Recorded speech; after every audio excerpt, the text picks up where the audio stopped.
چارده ساڵن برین لە سەر لە شێوی هشک نەبووینە. محەممەد تەڵال لە ساڵە 2008 هاتیە سەر دنیایە. هەردە زگماکدا ئەڤ نەخۆشیە دەگمەن هەبوویە. ناوێ ئەپیدێرمۆلیسس پۆلۆسا دەیکاوی نەها ڕۆڵێ نوژدارێکی بۆ دەبینیت.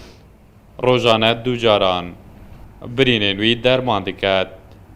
دەبتە پفکە هەم دەبتە پفکە هەندە گەورە دێ برین دەتەقێنم دەبتە برین ئەو دەبی هەم ئەو ئاوچتەی لێ لەەوەکەی دەرنیم لە پفکەکەی ئەزە شتە داوی دەکەم بە مانگێک بە دوو مانگ جارەکی هەتا برینەکانی چا دەبێ ڕۆژانە ئەم جارێک داوی دەکەم جاروێ دەبتە دوو جار ئەوە لەگە برینیش دەستەکانی هەم ئەوها دەبتە ئەوە هەم پێگۆ دەم سێ پەنجەکانی هەموو هاالێ دێتن چلێتی ئەو هاالێ دێتن هیچ چارەسەرێکی لێرە نییە. 4 ساڵن بابێوی محەممەد نەبریە نوژداران ji ber ku lê gorgotina wan çareseriya nexweşiya wî nîne. Babê wî jî bihîvî bûye. Ne heb hene û ne derzî. Bi tenê melhemekeye bo kêmkirina êşa birînê wî. Ew jî li Almanya berdest ew.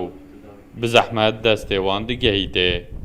Nexweşiyeka dirêj xayene û pêdivî bi çareseriyeka berdewam heye. 4 ساڵ لەگە ئەو نەخۆشی بەردەوام بە ئەتو ڕۆژانە دەقە و سەعات لەگەلی بە دەبیت چه ئازارەکەت پێ بگە. ئەلحەمدولillah وەشکر یعنی دەرونیان دەدڕوخێنی دەرکە نمایە لێم نەدابی یعنی لە سەرۆکایەتی هەرێم بگرە حتا ئەخیری هەر هەمووی یەک دەرکەی لە من نەکردوت. مالباتا محەممەدی ئاکنجیە ناحیە کەلەکن لە قەزا بەردەڕەش. بابێ وی پۆلیسە. ji bilî Mehemedî dû kur û kiçek hene.